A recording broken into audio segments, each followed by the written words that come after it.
Hello, everyone. Hi. How have you been?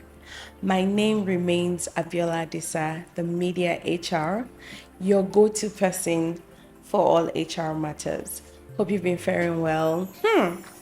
How was Valentine's for you? Hope you got gifts, flowers, chocolates, whatever. Or even if you say notes, and even if you didn't, come on, you're still loved. I I know I came across many hilarious posts for Valentine's Day. The one that particularly that I found very hilarious was the one that said, if you get gifts in the office, please just collect your gift and face your laptop. And I hope that everyone heeded to that advice. Anyways, okay, so today we'll be talking about something very interesting. I would like to talk about something interesting. This is a topic that not many people like to talk about, or has been associated to be dangerous, negative, toxic, and just has a lot of bad PR in the workplace. And well, I am sure that after this discourse, we can see, or you should be able to see, the other side of the coin to this particular topic. So let's get right into it. Today, we'll be talking about office politics. Yes, office politics. And while this might be a term that so many people are familiar with, there might be one or two people that are not familiar with this, what it means, and how to navigate office politics and all of that and all of that. So don't worry, I'm here to help you. I got you. So let's go right into it. I'll start with definition. Now, office politics is one of those things that I think you cannot definitely define. Do you get what I mean? But I would say, in my own words, of course, not any sort of dictionary definition or anything like that. In my own words, I would say that office politics is the power dynamics at play within a workplace, right? And that entails so many things. And I hope that in these few minutes of this episode, we are able to look at what it entails. Maybe not deeply, of course. Some things are not exhaustive. And from our last video, which was about some minutes longer than we usually plan, I'm sure my director would not want me to take longer time today, so we would not be able to exhaust it. But I hope that with the few highlights I would share on this matter, it would give you insight on how to navigate this better and maybe give you a better understanding of what it is. And as a means of introduction, I would like to say that office politics is not entirely bad. Yes, you heard me. It's not entirely bad. However, has it been used wrongly? Yes. Can it become toxic? Yes. In fact, a very big yes, especially in our Nigerian climate. And I say our Nigerian climate because we are very hierarchical in our structure, and this plays out almost everywhere you go to the marketplace. Someone wants to always exert their authority or their seniority or their superiority any chance that they get. So it's a there's like a 70% chance that office politics becomes something that is toxic, right, if not managed properly. But then, according to, I did a bit of research, read a few papers or articles, especially as what it is in global space, because I was curious, is this thing just peculiar to us in Nigeria or not? But apparently, it's also in the global space. And Harvard Business Review they have amazing paperwork, articles on this particular subject matter. And according to them, office politics cannot be escaped Whether it's a small man business, like we call it in Nigeria, that's a small scale or medium business, or it's a multinational, or it's a startup, whatever level of, business or type of business that you run, office politics is not something you escape, is there. So, if that is the case, it then means that there's certain things that we need to learn about it, right? Okay. So now that we've established that, first of all, I've tried to define it in my own word. Secondly, I've said that office politics is not entirely bad. Yes, there are pros and cons to it if not managed properly. Now, the third thing I'd like to speak briefly on is what it is not. And I would say that this is directed to people that are in leadership, team members or team leaders, senior managers, and all of that. Office politics is not favoritism, having that one employee or two employees that are the people that you like the most, or, giving out promotion to people who don't do their job or who are not deserving of it. That's not what that is about, right?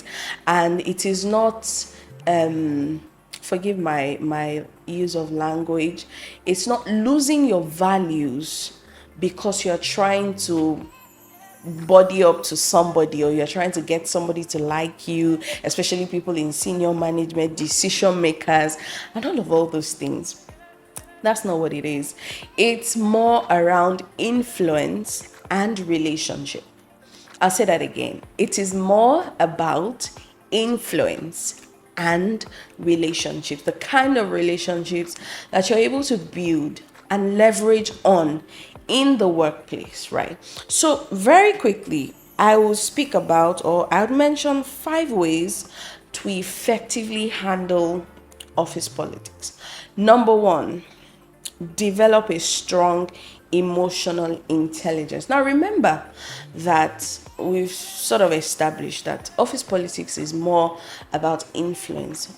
What influence do you have in that organization, and then the kind of relationships that you have and how you can leverage them in your career journey, your career advancement. So of course you need emotional intelligence. And basically, what's emotional intelligence? Knowing what to say, how to say it, when to say it, being able to regulate your emotions, being able to understand the emotions of the people around you, right? In certain settings or in certain place where you find yourself, being able to understand the dynamics of the place, displaying self-awareness. You are also aware of yourself and all of that. So I think the first thing, and that's why it's number 1 anyways, developing a strong emotional intelligence. Number 2 would be build relationship and network across all levels within the organization. I know that it's very common. People like to, know the big people, the senior guys, people at the top, the decision makers. But if you want to be strategic and you want to be able to effectively manage office politics, know everybody across every level within the organization. This may be a bit difficult for people who work in a very large organization, but of course, it's worth the try. And trust me, your life will be a lot easier. I'll tell you guys a story. I have a friend. He's still my friend till date. For the sake of this episode, or just to cover his name, I'll call him Fola. Fola and we met at a graduate training program at the very beginning of my career, and I think this was like our first corporate job, or our introduction into the corporate world. And we had this 3-month program where we had to do trainings and all that, all those process. And from the first week, naturally he's an outgoing person, he's an extrovert. Fuller started making friends with people. knew them by name and all that and all that. And this was even how we became friends, actually. I think we either sat together or something. I mean, Fola is a very great guy. A big shout out to him. He's no longer in Nigeria and he's outside the country. And fast forward to when we started the job, I think about 6 months or 8 months down the line, if this was a bank, by the way, commercial bank, if we had any problem in the branch, Fola would say, we had a branch. I'm trying to cover up their names so that I don't mention their names, right? For data privacy sake. So we had a branch manager. So I'll say the branch manager's name is Susan. And if we have maybe one of us, then we had a we had a term we call it when you make mistake, we say you cook beans, you don't cook beans. So if we cook beans in the branch and Susan is, she's upset, like, how could you guys make this mistake and all of that, Fola will go, no, Susan, don't worry, I know one guy in this one, that one that can help us resolve it. The next thing you know, he's chatting the person on our internal communication channel, what we use then, and it's like, alpha, this one, that one, I need your help with this, I need your help with this, I kid you not, Fola knew people in the head office, in the legal team, in HR, in settlement and reconciliation. He knew not everybody, but he knew people across different functions within the bank as at that time. And this was, he was my first introduction into office politics, because everyone who mattered or everyone who was key within, we had a zonal sort of grouping then. Within the zonal group knew Fola, a very great guy. And that's the importance of building relationship when it mattered, right? I quickly learned from him and started to also build relationship, with people, my peers. We built relationship with other branch managers, because sometimes we need their help. We need to call for favor and say, guy, I beg, help us do this one, help us do that one, quickly do this. Our scanner is not working. Can we come to your branch and do this? That kind of thing. And when it mattered, those relationships always saved us from trouble, trust me.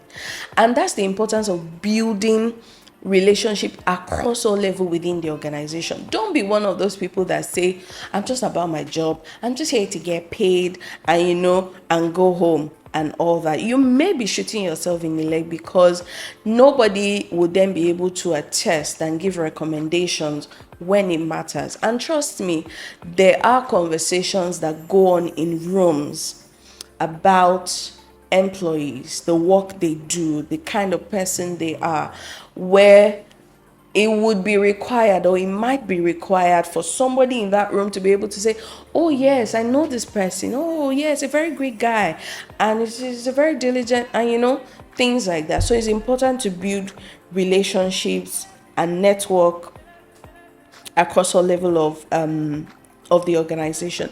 Number 3 would be use office politics to your advantage. And what do I mean by that? We know that this thing is there. It's come to stay. It's a dynamic that is, whether you are, it is there, So what's the best way to then navigate around it? It will be to use it to your advantage. What would that mean in practical sense? Speaking up in meetings.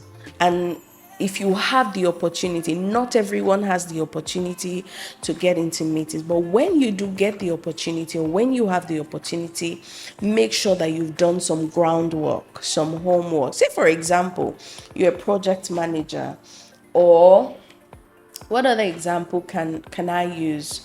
You're a customer service person, and of course, customer service individuals are most not likely not in limelight. They're mostly working, in enclosed places, and they might not be very visible to, maybe like decision maker in their team or in their department.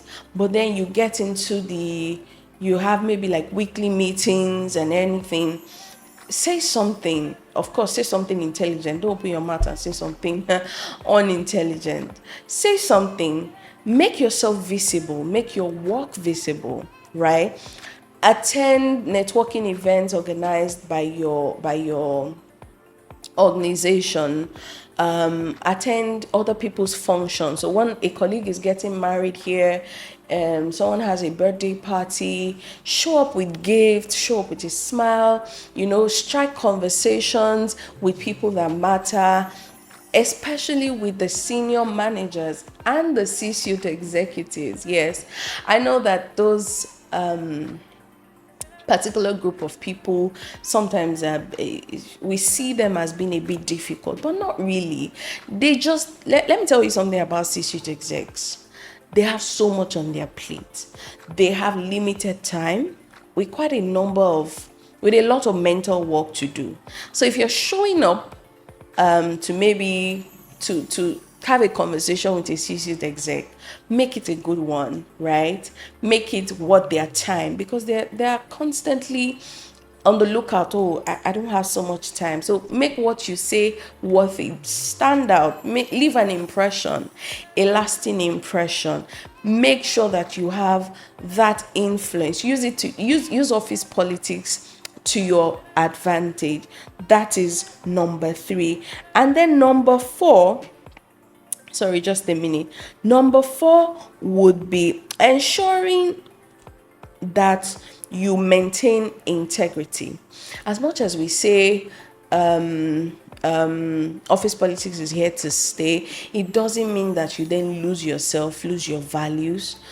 Just because you're trying to be visible, you are lying, or you are backbiting against another colleague, or you are downplaying someone's work, or you're taking credit for a work that was not done by you, but because you want to, you want it to look like, oh yes, I'm an excellent professional, and I know what I'm doing, I know my job. You're downplaying somebody else. No, that's not what it is. Maintain integrity, retain your core values, and find people who share the same core values with you, and then build those relationships. So to our second point, the kind of relationships that you want to build, the close connections that you're building, should be with people that share same value with you. So maintain integrity. Number 4, strategic collaborations. Say for example, you have some free time on your hand and there's a project within your organization. It doesn't have to be anything serious. It might just be a CSR project. Volunteer to collaborate on such events or such projects. You are building strategic collaborations. You are able to expose yourself to another aspect of the work of what your organization does, aside from your core function within the job, right? You're able to see other things, you're able to meet other people. So strategic collaboration is another way to navigate office politics, right? And then the last point that I have here is, sorry, excuse me, is communicating effectively. And I won't dwell so much on that, because in our last video where Kayode and I sat, we did a bit of deep dive into effective communication and all those things. So effectively communicating would also aid you. Sometimes you may wonder, or you may be thinking, how can you help me? Communicating effectively, or I would say communication, is a very strong tool. And people who have mastered the art of communicating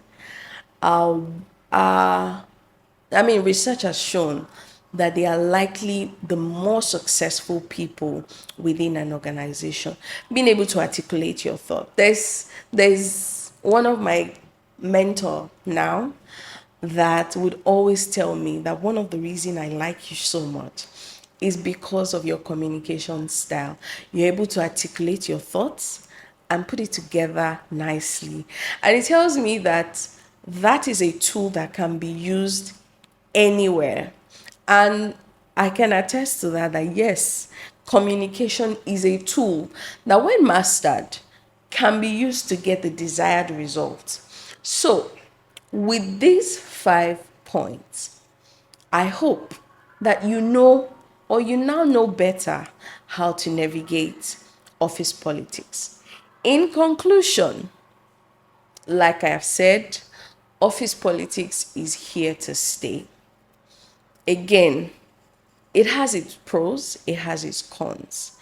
And more often than not, we're used to the negative effect of office politics. We're used to, and I know some people have probably experienced the downside of office politics, of being not being someone's favorite, and and all of that and all of that. And at this point, I would like to say to any senior person who comes across this video, the workplace is not a place where you single-handedly pick out a favorite to say, oh, this is my favorite person, everybody knows it, and then whether they're good at their job or not and all those things, you still accommodate their laziness, their lackadaisical attitude and all that. No, no, no, no, no, that's not the way to go. And for fellow colleagues of mine who were at our mid-level career phase, as we grow up the ladder and we become senior managers and decision makers in the future, I would want us to take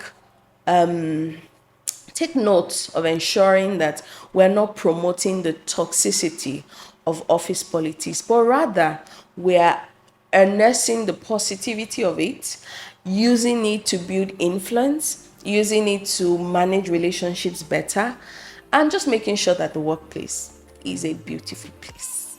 I mean, I'm an advocate of an enabling work environment. I will never be an advocate of toxic work environment. And I hope never to find myself working in a toxic work environment. That will be all for today. I look forward to hearing from you in the comment section. If you learned one or two things, what experience you have around office politics. I'm sure some people will have story for days. I will be looking forward to read them and learn from them as well. Now, do not forget to subscribe, like, share, and leave in the comment section. I would love to read from you, and let's share our thoughts around more of this. Until next time.